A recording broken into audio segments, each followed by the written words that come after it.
يومها يا يشفي بري تغربت يا الاخوان مش في بري. وعلاش لا ما يكونش في العالم ان شاء الله، يا ربي يتطور ويكون في العالم ان شاء الله كيما يولي كيما ذا فويس وكيما برشا برامج اخرى ان شاء الله. هو حسب رايي ما لازمناش نقارنوا مهرجان الاغنيه التونسيه بذا فويس، خاطر سانا غيان افواغ ثيكا برنامج، نقارنوه بلوتو بالمهرجانات الكبار اللي يتعملوا لبرا في الرياض في الخليج.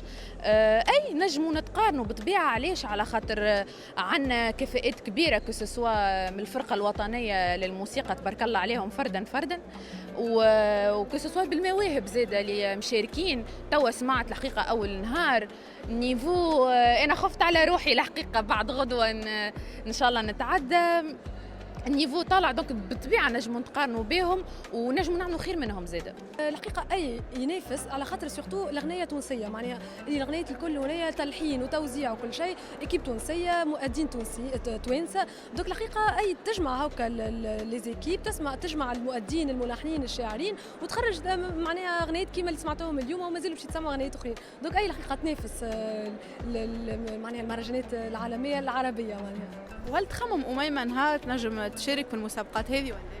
الحقيقه انا اي فرصه معناها تجي كبيره وكل شيء ما نقولش لا، الحقيقه نشارك، علاش لا؟ خاطر كل حاجه نحس فيها اوبورتونيتي باش تحلك بيبان اخرين معناها.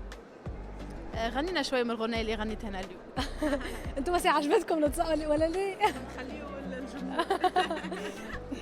لأنها أم لكل البنين، لأنها أرض فاضت حنين، بغير هواها لا نرتضي، نموت ونحيا لها عاشقين.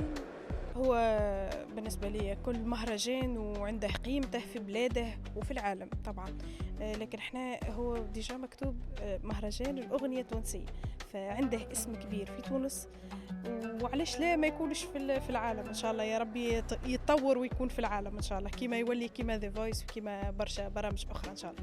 طبعا عندما كانت مهرجان الأغنية التونسية عريق وعنده مكانته، طبعا باش ينافس أكيد. حسب رايك معناتها ينجم يخرج على القليله نجوم عرب، والا باش يكون نجوم على الساحه الوطنيه فقط؟ حسب تجربتي اللي كانت في الدورة هذه اكتشفت برشا أصوات ما شاء الله، ثم قامات صوتية ما شاء الله، معناها أكيد ننتظروا نتائج فنية راقية. المنافسه تخوف.